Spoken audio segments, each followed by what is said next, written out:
안녕하세요. 공포학과 M교수입니다. 한국전쟁 당시 있었던 괴이한 이야기들은 아직도 입에서 입으로 전해지고 있습니다. 오늘 이야기는 글쓴이의 할아버지께서 전쟁 직후 겪은 이야기인데요.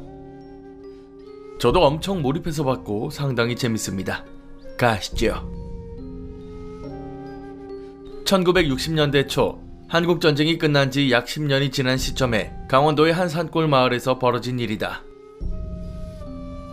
이 이야기를 할아버지한테 전해들었다는 사람은 강원도 양구와 인제 사이의 어느 지역이 아닐까 추정하던데, 청년 시절 그걸 겪었던 할아버지의 트라우마가 큰지 그곳이 어디인지는 절대로 말을 하지 않으셨다고 합니다. 그나마 돌아가신 할머니가 실수로 하신 말 때문에 대략 추정하는 것 뿐이죠. 원래 고향이 강원도 창도군이었던 할아버지는 6.25 전쟁 때 남하하셨습니다. 수복 후 38선이 그어지고 결국 창도군은 그 위쪽 북한 땅으로 편성이 되었습니다. 희한하게도 같이 남아있던 동네 주민들이 많아서 상황을 보려고 다같이 경기도 쪽으로 올라갔다가 유엔과 미국의 결정에 나라가 반으로 쪼개지는 걸 보고 시리에 빠지셨습니다. 이리저리 알아보다가 창도군이 가까운 휴전선 근처를 둘러보는데 그곳이 처음에 언급했던 양구와 인제 사이였습니다. 좁은 땅이었지만 산 아래에 있는 땅 같지 않게 굉장히 비옥하고 각종 농사도 잘 되었죠. 처음 갔을 때 같이 남아한 고향 사람들이 30명이 좀 넘었는데 중간에 외부 사람들도 꽤 유입되고 나중에는 작은 마을을 형성할 정도로 규모도 커지고 모두 힘을 모아 열심히 자리를 잡아서 서서히 자리가 잡혀갔답니다. 그렇게 그곳에 산 지 12년이 조금 넘었을까, 어느 날 아침 허름한 복장의 웬 중 하나가 마을로 들어왔답니다. 여기저기 다니며 시주를 부탁했는데 한창 마을이 자리 잡혀갈 때라서 인심이 좋아서 돈이면 먹을 거며 스님의 행랑에 가득 챙겨들었답니다. 중이 아주 고마워하며 시주를 다 받은 후 마을 중앙에 갑자기 걸터앉더니 깊은 명상 혹은 생각에 잠긴 것처럼 한참을 가만히 있더랍니다. 오전 내내 그러고 있더니 갑자기 일어나서 누가 가르쳐주지도 않았는데 마을 이장 집 앞에 서서 큰 소리로 이장님 잠시 나오라고 긴히 드릴 말이 있다고 하더래요.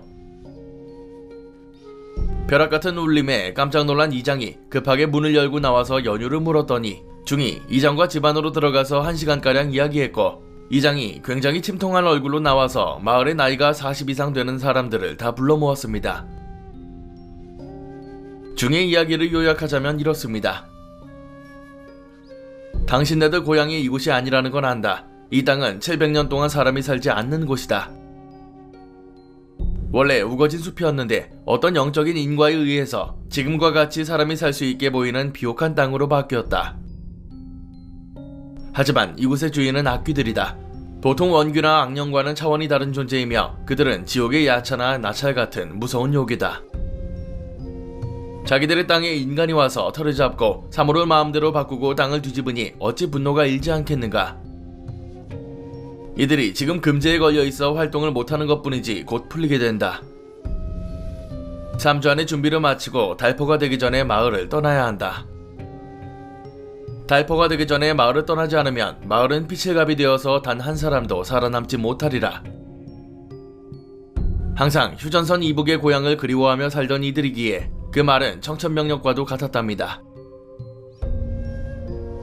말을 마치고 중은 합장을 하고 한다는 말이 내가 천기누설을 한 거라고, 전쟁 이후 시주를 다니는데 이렇게 부처님을 위해 자비와 정성의 마음으로 보시한 마을은 이곳뿐이라고 덧붙였답니다. 목에 걸고 있는 큰 염주와 흰색 한지에 기이한 문양이 그려진 종이 몇 개를 주며, 이것은 달포 안의 요사스러운 기운에 의해 사람이 죽어나가는 걸 최대한 방지하는 것이니 잘 간직하고 달포가 지난 후에는 그것으로도 죽음을 면하기 어려울 테니 어서 준비하라고 했죠. 말을 마치고 중이 쓸쓸히 뒤돌아 떠나고 자리에서 이야기를 전해들은 마을 어른들은 넋이 나가서 중의 뒤통수만 멍하니 쳐다보고 있는데 갑자기 이장이 달려나가 중의 바지가랑이를 잡고 엎어지며 울고불고 사정하더랍니다. 우리는 말씀하셨다시피 고향을 등지고 남하에 그나마 가까운 철책선 인근에 자리를 잡았다고, 우리는 남쪽에 연고도 없어 겨우 자리를 잡았는데 어디로 가냐고, 그게 말이 되냐며 어린아이처럼 엉엉 울었대요. 60이 넘은 이장 영감이 통곡하는 걸 보고 중이 굉장히 난감한 표정으로 억지로 떼어놓지도 가지도 못하고 갈팡질팡하는데 눈치를 챈 나머지 어른들도 몰려와 모두 무릎을 꿇고 사정에 사정을 했습니다. 이런 일을 미리 알고 목숨을 구할 방도까지 말씀해주시는 도령 높은 스님이라면 그 악귀들을 물리치고 우리가 여기 살 수 있게 해주는 방도도 아시지 않겠냐고 차후에 마을 뒷산 중턱에 절을 세워 대대손손 부처님을 모시는 마을이 되겠다고 악을 쓰며 모두 고개를 숙여 흐느끼니 중이 눈을 감고 입술을 깨물고 한참 동안 고민하더랍니다. 어차피 내 명도 얼마 남지 않은 상황. 천기를 이미 한 번 누설했는데 두 번은 못하겠어. 천기를 누설하고 100여 명의 사람을 구한다고 내 큰 죄가 씻겨질지 알 수 없지만 중이 일러준 방도는 듣지도 보지도 못한 희한한 것이었습니다. 달포가 되어서 금제가 풀리고 기묘한 붉은 달이 떠서 마을을 감싸면 죽음의 잔치가 시작된다. 내가 그날을 알려줄 테니 당일 마을의 10살을 제외한 그 밑에 어린아이들을 마을 입구 당산나무 앞에 둥글게 원을 만들어 앉게 한다. 그 시간은 축시가 시작되는 때 앉은 채로 손을 마주잡고 첫 닭이 여러 번 울고 동이 트는 묘시가 되면 요괴들이 하늘의 명을 받아 땅속에 700년간 봉인될 것이니 그 후에는 당신들 말처럼 천기에 의해 인간이 살 수 있는 땅으로 바뀌게 되니 먼 훗날 요괴가 봉인에 풀리더라도 해하지 못하고 지옥으로 사라질 것이다. 단 그 의식을 하는 동안 절대로 아이들은 감은 눈을 떠서도 서로 잡은 손을 놓아서도 안 된다. 만약 이를 지키지 않는다면 처음 말한 대로 마을 사람들은 단 한 사람도 살아남지 못하리라. 이장이 뭐라 대답하려는데 중이 느닷없이 품속에서 작은 단도를 꺼내어 자신의 약지를 깊이 벤 후 뿜어져 나오는 피를 당산나무에 뿌리고 그대로 자른 부분을 당산나무에 갖다 대고 계속 피를 나무에 스며들게 하더랍니다. 쉴 새 없이 알아듣지 못할 주문 같은 걸 읊조리며 몸을 파르르 떨더래요. 기겁한 마을 사람들은 말리지도 못하고 질린 표정으로 말없이 지켜보는데 이윽고 행동을 마친 중이 난 이제 떠나니 꼭 내 말대로 하시오 라고 힘없이 중얼거리고 법복을 칼로 찢어 대충 손가락으로 동여매고 터벅터벅 마을 밖으로 나갔답니다. 마을 사람들은 그날로 스님에게 받은 그 종이 몇 장과 염주를 청년들 중 가장 힘이 셌던 글쓴이 할아버지 집에 우선 보관했고 그날부터 마을 이장을 비롯한 중한테 같이 이야기를 들었던 어른들이 마을에 10세 미만의 아이들을 불러 모아 다그치고 때리기도 하며 엄하게 교육을 시키기 시작했죠. 10살 이하라면 부모가 아무리 통제해도 제멋대로인 아이들인데 동네 어른들의 무서운 호통과 매질, 마을의 급박한 분위기 때문이었는지 의외로 금방 그 의식을 하는 것에 익숙해졌답니다. 축시부터 묘시까지 아이들을 둥글게 앉히고 손잡고 눈을 감게 해서 앞에서 꽹과리를 치고 동물 울음소리를 내면서 어떤 경우라도 너희들은 소리를 내거나 감은 눈은 떠서는 안 된다고 연습을 시킨 결과 그 난리에도 애들이 시간 동안 해낸 거죠. 할아버지께서는 그걸 보면서 그냥 마을을 떠나면 되지 않나, 아이들한테 저런 몹쓸 짓을 시켜야 하나 하고 고민을 많이 했답니다. 달포가 다가오는데 마을의 소나 닭, 개가 갑자기 죽어나가고 여름이나 들끓던 파리, 모기와 극성이던 쥐까지 자취를 감추는 등 이상한 일이 일어났답니다. 피가 스며든 장산나무를 유심히 지켜보던 남자가 갑자기 개거품을 물고 쓰러지고 마을에서 멀리 떨어진 다른 곳에서 큰 무당까지 불러왔는데 무당이 당산나무와 마을을 밖에서 훑어보더니 이건 내가 모시는 신이 감당할 일이 아니다.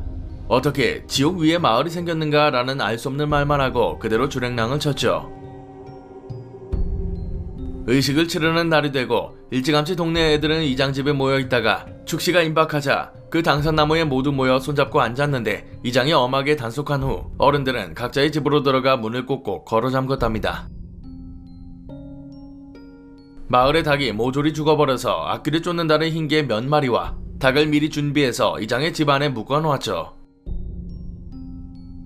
할아버지는 너무나도 무섭고 소름이 돋았는데 이상하게도 의식이고 뭐고 여기 계속 있다가는 절대로 살아남지 못하겠다는 생각이 강력하게 들었답니다.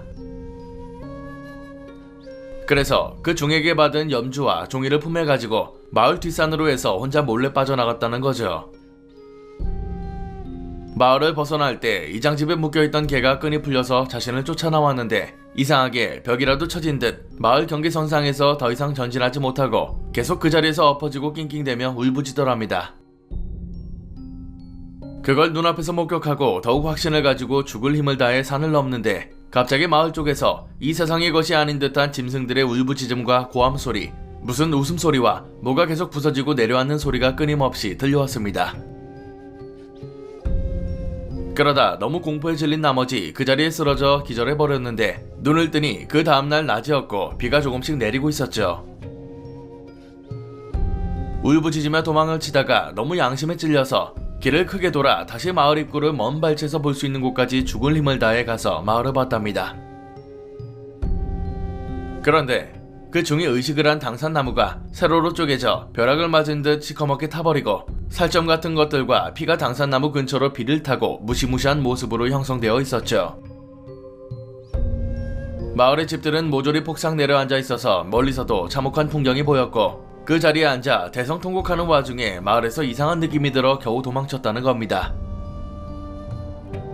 그 후 글쓴이 할아버지는 제주도로 내려가셔서 평생 죽을 때까지 그곳에 사셨는데 그걸 자식들한테도 말하지 않고 할머니한테만 이야기했답니다. 할머니가 돌아가시기 전에 그걸 가족들에게 털어놓고 돌아가셨기에 글쓴이도 알게 된 거죠. 자식들은 당연히 무슨 말이냐며 아무도 믿지 않았는데 큰 고모가 어릴 적 할아버지가 물건을 보관해두는 창고에서 노랗게 변한 종이 몇 개를 본 적이 있다고 해서 친척들과 가족들이 엄청 놀랐답니다. 이야기는 여기까지입니다. 결국 할아버지께서 도망치는 바람에 모든 마을 사람들이 죽었다는 건데요. 솔직하게 아마 저기서 버틸 수 있는 사람은 그리 많지 않을 것 같습니다. 지옥 위에 마을을 지었다고 하니까 그날 지옥에서 별의별 것들이 다 나왔겠죠. 인제와 양구 사이라고 하면 어디인지 저도 지독하게 궁금합니다. 이게 사실이라면 아마 지금도 어떠한 형태로든 사람이 살지 않을 텐데요. 혹시라도 이런 곳을 아시는 분 있으시면 꼭 좀 댓글 달아주세요. 오늘 강의는 여기까지입니다. 재밌게 봐주셨다면 공포학과의 수강 신청 부탁드립니다. 공포학과 M교수였습니다.